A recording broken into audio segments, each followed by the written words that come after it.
Welcome to our weekly Brampton COVID-19 update.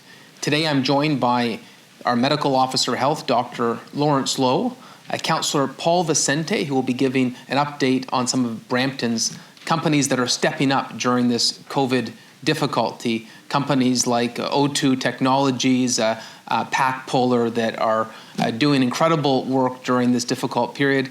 And Councillor Charmaine Williams will be talking about a bylaw update. And these bylaw officers are unsung heroes in this pandemic. I went to visit our bylaw headquarters on Friday to deliver coffee from one of our local coffee shops in Brampton, Segovia Coffee, and their entire team working overtime to really make sure that we keep safe. And there's so many stories like that in our city of people that are stepping up in a big way to help us get through this difficult period. A few things I wanted to note today on our COVID update, our weekly update. Last week I announced that Councillor Medeiros has set up a committee that's looking at the reopening of the city. And that consultation has started. For people that have advice or input, they can go to letsconnect.brampton.ca/reopening. But I want to state something in the context of that work of consulting on how we can reopen in a safe way. That in Brampton, we are firm believers that we're not going to press that trigger and reopen any aspect of the city until public health has told us that it's safe to do so. I know right now the Premier and the Prime Minister are facing pressure from some parts of the country to reopen, highlighting the paramounts of business and economic activity. And I want to say very clearly that in the GTA, we're still we have a lot of work to do in getting ahead of this virus. And there may be calls in smaller communities or rural areas to open up right away. I certainly don't feel that's the case here in Brampton or in the GTA. And I've been on regular calls with fellow GTA mayors, and we all believe that it's essential that we listen to public health. Politicians should not pick a date out of thin air. We should be governed by science. We should be dictated our actions by what public health deems is the safest for our residents. And we've already seen how devastating this pandemic can be with the loss of life. And we need to make sure that that's what we put first, that we put public health first. And I will certainly make that request to the province and the federal government that they don't feel any undue pressure to open ahead of the timelines that public health recommends. I also wanted to note that today that our Economic Support and Recovery Task Force has been working closely with the business community. We've had teletown halls with small businesses across Brampton, and one thing that has come up again and again is this is not just a health pandemic, but it's an economic tidal wave. And given the fact that we do need to listen to public health, that we can't feel an urgency to reopen in a manner that would cost lives, I really think we need to hear the call from small businesses saying that they need some flexibility and latitude during this difficult period. And one thing that small businesses in Brampton have been telling me is that it is essential that we have a temporary ban on commercial evictions. I know that the province has taken action on residential evictions, but this really needs to extend to commercial ones as well. Small businesses right now are facing evictions on May 16th. Under the Commercial Tenancy Act, evictions can start on May 16th. There are families that have poured their heart and soul into building their small business. And during this emergency period, we should not be having small businesses evicted from their premises. Now, I understand this will not last permanently, but the province has said that the emergency is going to continue into June. So at the very least, as long as we have a provincially stated emergency, we should not be allowing in the province of Ontario small businesses to be evicted from their premises. We are in extraordinary uncharted territory, and I wrote a letter to that effect to our Minister of Municipal Affairs, Steve Clark, to say this is something that we feel strongly about as one of Canada's large urban centres. And it should be obvious, small businesses drive our economy. They're the heartblood of our economy. If we don't give them some love and support right now, some flexibility, it would be devastating to Canada's economy and Ontario's economy. And that's why, once again, we are calling for a temporary ban on commercial evictions as long as the provincial emergency is on. And I'd also note, For landlords who have been hesitant to apply for the Canadian Emergency Rental Relief Benefit, that great program put together by the province of Ontario and the government of Canada, for those who are hesitant to apply for it because they feel they can use an eviction, it would cause more people to actually apply for that rental relief program. It would cause more collaboration and harmony between landlords and tenants, and we hope the province will consider this step. I also want to note that just yesterday, we had a meeting of Greater Toronto Hamilton area mayors led by John Tory. And as mayors of this part of the country, we represent 20% of Canada's GDP. And we believe it's important that the government of Canada and the government of Ontario understand that municipalities play an integral role in this effort to beat back this COVID-19 pandemic. And as much as there have been efforts right now, measures to help different sectors of our economy, municipalities continue to be not attended to in terms of the significant challenges that we have. We've seen municipal budgets affected from the range of 4% to 17% when you looked at that survey done by FCM, and we can't. Municipalities don't have the legislative authority to run deficits. And so unless there's a partnership from the province or the federal government, critical services are going to be shortchanged. And we cannot shortchange policing during a pandemic. We cannot shortchange paramedics during a pandemic. We cannot shortchange firefighters during a pandemic. Fires still happen. We can't shortchange public health. Public health is funded municipally. The notion that we'd be in a position, if there is no help, that critical essential services would have to be shortchanged is not something that we can accept. And it's why municipalities are so united asking for federal and provincial help to make sure that essential services are not diminished during this pandemic. On that note, it is my pleasure to call up our medical officer of health for Peel Region, who's doing a wonderful job on behalf of the residents. It's why we need public health. It's why we need to have properly funded municipal budgets so that we can have the critical health services that Dr. Lowe provides. And Dr. Lowe can give you his weekly update right now. Thank you, Mayor Brown, for those kind words, and good morning, everybody. I'd also like to just start by wishing all the nurses in our community a happy Nursing Week. Certainly nurses are the backbone of this response, whether you're in the hospital, in public health, or out in the community, and we are grateful for all you're doing during these unusual times. As of yesterday evening, Peel Public Health has been notified of 3,188 cases of COVID-19 in our region.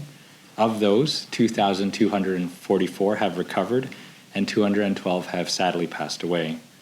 This includes 1,432 cases and 53 deaths here in Brampton. As news of reopening begins to come from the province, it is important for me to stress that while rates of increases may be slowing, we are still seeing new cases of COVID-19 in Brampton and throughout the region of Peel. Also, while many of those new cases were picked up in our sweep of senior settings, some have arisen in the community, which indicates that local transmission of COVID-19 is still occurring. It is for this reason that I hope that testing criteria will continue to be re-examined in the days and weeks to come and possibly broadened to help pinpoint further chains of transmission in the community that may remain. It is also why I was excited to hear that serologic testing, which can help look at immunity, was approved yesterday by our federal counterparts. More importantly, though, as the province continues to reopen, while our weather and pandemic picture slowly starts to change, I want to remind you that we are still in unusual times here in Brampton and the region of Peel. The picture of pandemic here is moving from a community and an institutional split to a geographic split, where COVID-19 is unfolding differently in our community as opposed to other parts of Ontario. Peel is still seeing community transmission of COVID. Our hospitals and care settings are also still seeing severity, even if those situations are stabilizing. It is for this region that I recommend our region open cautiously, watching what happens to our case counts and what happens in our healthcare and congregate living settings. As we have since the first cases arrived in Ontario and abroad, Peel Public Health continues to work with our healthcare partners and the community to test and trace, to interrupt transmission, and to provide you with data and credible information. But as reopening occurs, we need Bramptonians to do their part. So please, remember that distance is your friend. When you're out and about, exercising or for essential purposes, stay 2 meters apart from each other. Wear a mask in situations where it may not be possible to do so. A non-medical mask can help in narrow aisles of a grocery store or on the bus. Wash your hands frequently with soap and water or an alcohol-based sanitizer. Avoid crowds and gatherings because this is where the virus thrives. And stay close to home while you're out enjoying the weather. I know that many have been impacted by disruptions. I also know that many are tired and yearning for normalcy. I repeat, unlike the rest of Ontario, here in Brampton the game is far from over. COVID-19's 2 minutes in the box are coming up, and we need to stick to the game plan and protect our 1-0 lead going into the second period. Distancing, hand hygiene, and sticking to our family and the essentials will help us mount a strong defense going forward. We mustn't let up now. Thank you. Thank you, Dr. Lowe. Love the hockey analogy. Next up, we have Councillor Charmaine Williams, who give an update on the efforts of the City of Brampton bylaw officers and the work they've done to follow public health guidelines around physical distancing. Thank you, Mary Brown. Good morning. I would like to thank our hardworking bylaw enforcement staff and the work they continue to do to ensure that residents and businesses are following social distancing rules and help us flatten the curve. The city and the provincial government have put restrictions and regulations in place to protect the community and to save lives and to ensure that we don't unnecessarily put strain on our Brampton hospitals. There were 28 charges laid between May 5th and May 11th, all charges under the Emergency Management and Civil Protection Act. This past week, there were 230 complaints for residential and social gatherings received through the call center, resulting in 12 charges being laid. 5 charges were related to another parking lot gathering, and 3 charges at 3 different parks for using equipment, which I remind you still remain closed. And as a mom of 5, I know how difficult it is to keep kids off of the play structures when going for your walks, but please remember it's for all of our safety. This past week, 6 charges were for non-essential contract work being completed, including kitchen and bathroom renovations. And we had 1 large supermarket that was charged for not following governmental regulations surrounding social distancing while operating their essential business. This is the first charge laid against a corporation, and after officers had educated and cautioned the store management about the breaches. Look, if you don't want to pay the fine, don't do the crime. Enforcement and bylaw services take complaints seriously, because all levels of government have communicated these rules widely across this community, so there's no excuse why any business is not familiar with these requirements. The light is at the end of the COVID-19 tunnel, and as we look to reopen the city and as the weather warms up, please call 311 if you have any questions about social distancing requirements and concerns about gatherings. We will continue to focus on health and the health of Brampton residents, and if we continue to practice social distancing, together we can prevent the spread and continue to flatten the curve. Thank you, Councillor Charmaine Williams. If anyone deserves some of Premier Ford's cherry cheesecake, it's definitely Councillor Williams. 5 kids, I hope you had a great Mother's Day celebration, and thank you for your work on behalf of the City of Brampton. Next up, we have Councillor Paul Vicente, who is the co-chair of our Economic Support and Recovery Task Force.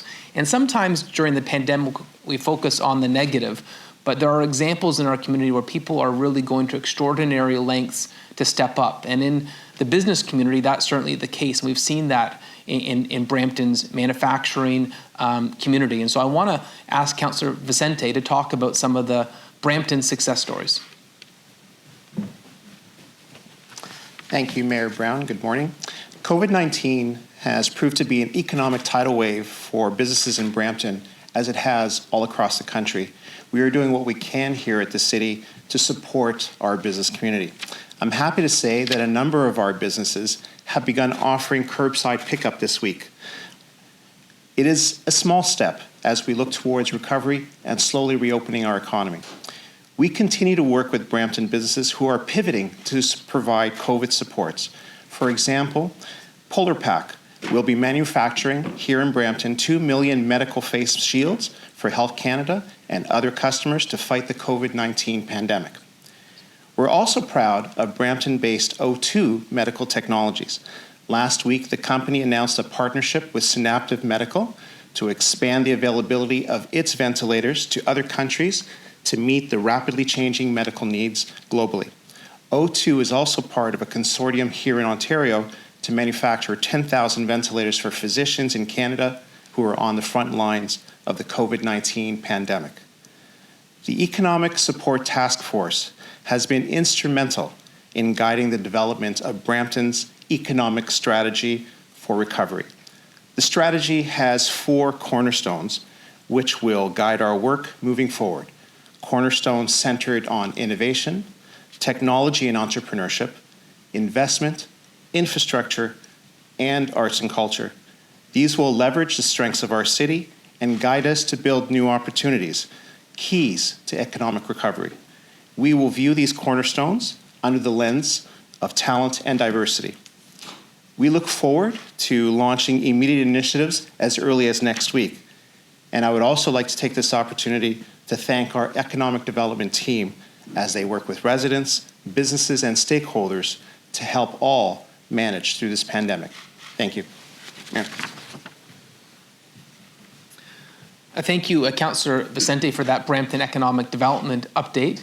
This completes our weekly update of Brampton's COVID-19 efforts. And once again, I want to thank everyone who is working on the front lines, serving our city, serving our province and country during this difficult period. I'd be happy to take any questions you have. And I see on our list, the first question is from Graham from the Brampton Guardian. Hey, Mayor Brown, how's it going? Good, Graham. Just wanted to clarify there. You mentioned on the outset there that Brampton is going to follow public health guidelines. Now, if the province does start to allow certain businesses to open, I just want to clarify, does that mean that Brampton will locally keep businesses closed, or how exactly is it going to follow the province's lead? So that is for businesses that are within our jurisdiction. Obviously, there are some areas of work that are regulated exclusively by the province, but those within regional purview or municipal purview, we will be governed by public health. If there are reopenings happening elsewhere or they're allowed to happen elsewhere, and public health tells us that it would be a threat to the community, a threat to the progress we've made against COVID, we're going to rely on the advice of public health. Okay, great. I guess my second question would be for Dr. Lowe. You mentioned that things are different in Peel compared to the rest of the province. Can you go into a bit more detail about that? How is it different than the rest of the province in Peel? Thanks very much, Graham, for the question. So when we say that things are different in Peel, we're saying that we are still seeing positive cases reported every single day. Certainly the rate at which new positive cases is being reported has started to slow. But I do understand from my colleagues in other health units that there are certain health units that have not seen cases of COVID-19 for a week and a half at this point in time, which suggests that their epidemic is in a different place on the curve than ours is here in the region of Peel. Thank you. Okay, thank you, Graham. And our next question is for Momin Qureshi from 680 News. Hamilton is putting forward a motion next week to consider letting restaurants expand patio space, maybe into sidewalks or to parking lot space, just as a way to create more physical distancing space to try to encourage customers to revisit restaurants once those restrictions are lifted. And I just wanted to know if Brampton would consider doing something similar.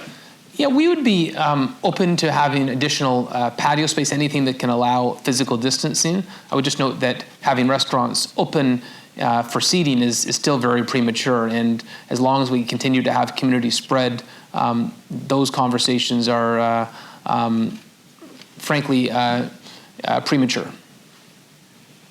But we'd be open to it once things improve. Yeah.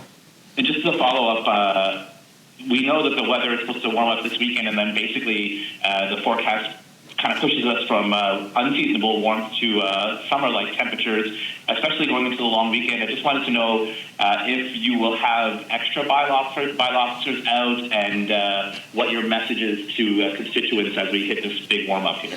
So we're fully staffed right now. We've got an incredible team that is working on all cylinders. We added 10 officers when the pandemic started, and so Paul Morrison and his team were confident they can handle it. I looked over to him, and he says they have the capacity to handle increased numbers if the good weather causes people to break their strict adherence to the public health advice. All right, thank you. Thank you. Nida from the Pointer.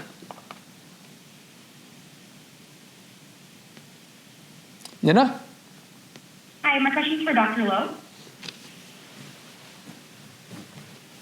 Hi, Nida. Go ahead with your question. Hi, could you just explain a little bit about the mental health support the region has set up for frontline workers? So actually, I believe the mental health support, that's actually coming from a different organization. I can speak specifically to Peel Public Health. We have a workplace culture group that is actively trying to support our frontline workers. We do know that the pandemic has taken a toll. A lot of the case and contact management, the calls that people are fielding, certainly a lot of heavy conversations and a lot of hurting families out there. That really speaks to the impact of this pandemic in our community. And so I know that at least internally for Peel Public Health, we're supporting those pieces. The broader virtual mental health supports are, I believe, being run by another agency, but I can certainly confirm that with you afterwards. Thank you. And is Peel Public Health considering starting up any of their own mental health support networks for frontline workers? Thanks, Nita. As I mentioned, it's certainly something that's on the radar of our management team. These are the people that are speaking with families, cases, contacts, people that have been isolated as a result of COVID-19, following up and working with our healthcare and community partners. So certainly during Nursing Week, it's something that has been actively discussed. It's something that has been implemented through various working groups, as I mentioned, that have taken place. And we definitely hold the well-being of our staff as paramount, because we wouldn't be able to mount a pandemic response without them. So thank you very much. Thank you. Okay, thank you, Nida. We have Lucy from Brampton. Hi there. Can you hear me? We can. Perfect, thank you.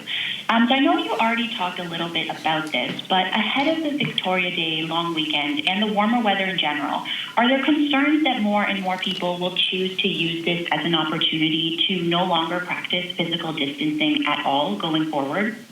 So I think everyone involved with COVID-19 efforts are concerned that warmer weather will be a temptation. Having said that, we have walking trails that can be used in a safe manner. We've got active transportation. We've got biking trails that we've brought out in the city that can be used in a safe manner. We've launched an incredibly successful backyard garden program where 14,000 residents signed up to do their gardening in their backyard with the city. So there are ways that you can get fresh air, enjoy the warm weather in a safe manner. And although I'm worried about the warmer weather being a temptation, I'm cautiously optimistic that residents in Brampton understand how important the public health advice is.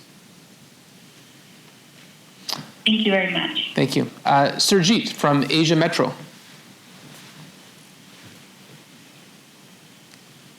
Surjit? Yes, sir. Good morning, John. Morning. Okay, my question is for you. So how the city plans to reduce the deficit once the pandemic is passed, and how that reduction will impact the bottom tax line of residents? So it's my continued belief that one thing we can't consider at this point is a tax increase on residents. They've already been hit hard enough. And so with the support of provincial and federal governments and looking at our own budget in terms of what's absolutely necessary, we'll find a way to get through this. But I wouldn't support resorting to a tax increase. People are already facing enough financial pain as it is. And my follow-up question is, like while going for the grocery stores and all that in Brampton. So I see people are like doing shopping like elbow to elbow, like there's no social distancing. And I see the URO bylaw also in the parking lots, but do they ever bother to go into these grocery stores like? So thank you, Surjit, for the question. I would note the bylaw officers have been in regular contact with the grocery stores, letting them know of their obligations. Yesterday, a major grocery store was fined, and so as much as we try to work collaboratively with the grocery stores, if they're not following the physical distancing guidelines required by public health, then there are financial consequences. And yesterday was an example of that. That's the first time that it's happened in our community where we had to resort to a fine of a major grocery store. Next question we have Rajinder Sani from Parvasi Media. Rajinder. Good morning. Morning. Yeah, Mayor, Brampton is the fastest growing city in the country, and Brampton has already declared health emergency even before COVID-19. We're demanding for another hospital for more than now 15 years.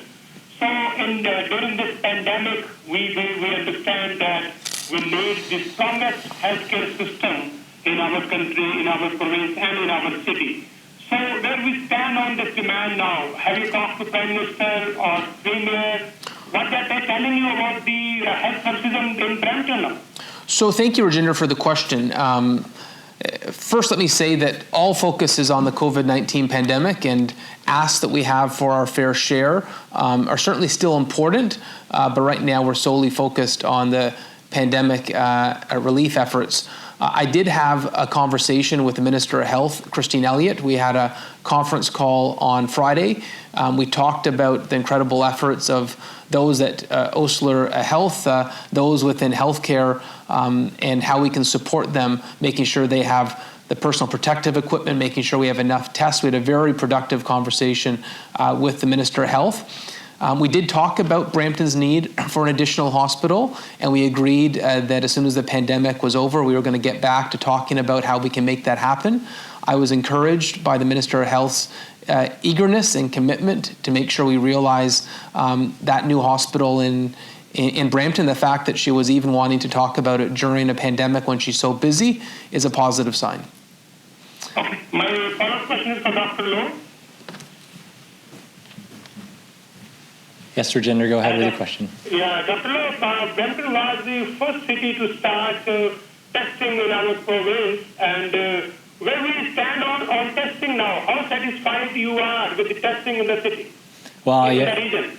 Yeah, thank you very much, Rajinder, for the question. I think the most important thing to note is that we have been able to test widely where it has been needed.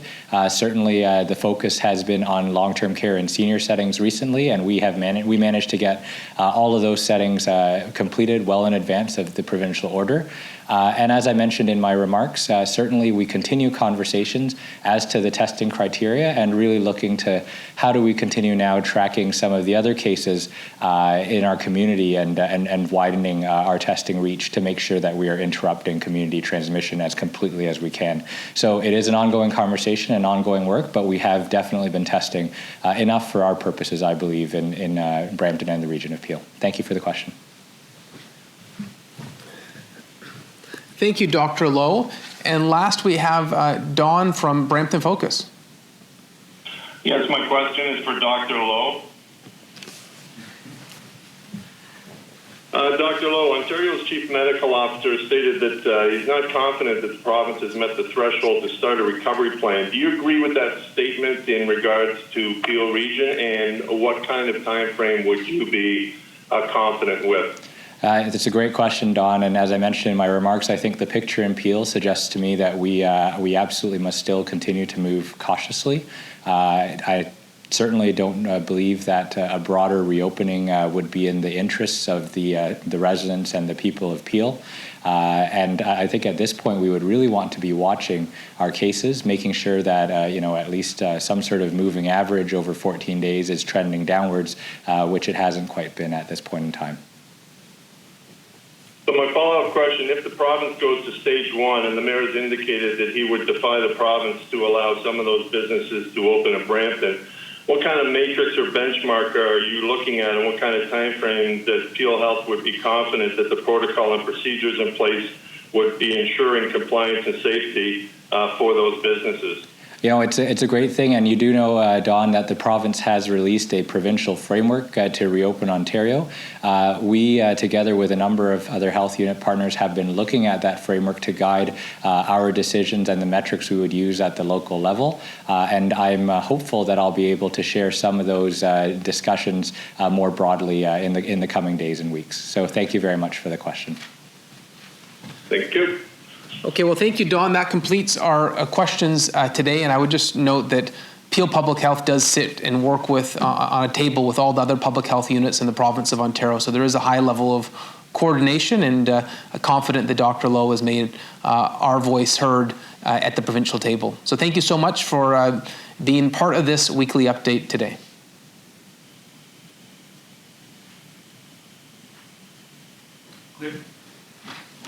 Okay, good job, everyone.